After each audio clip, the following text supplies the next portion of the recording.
তোমার কি মনে পড়ে আমার কথা? সে যে ৭১-এর স্বাধীনতা যুদ্ধ, তখন আমার ছেলেবেলা,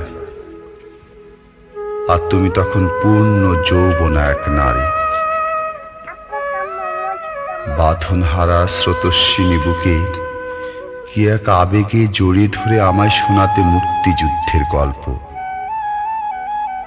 তখন ৭১-এ বয়স কেবল মাত্র ৩ মাস। তোমাকে আমার ভীষণ মনে পড়ে।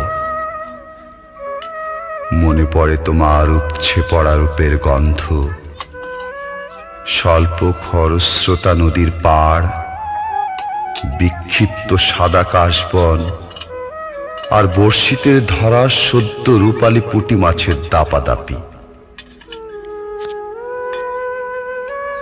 ভীষণ কিছু একটা পাওয়ার আনন্দে তোমার উজ্জ্বল মুখ, আর হঠাৎ শত্রুর বোমা ফাটা শব্দে থেমে যাওয়া আমার অনাবিল আনন্দ মুখ গুঁজে পড়ে থাকতো তোমার নরম বুকে।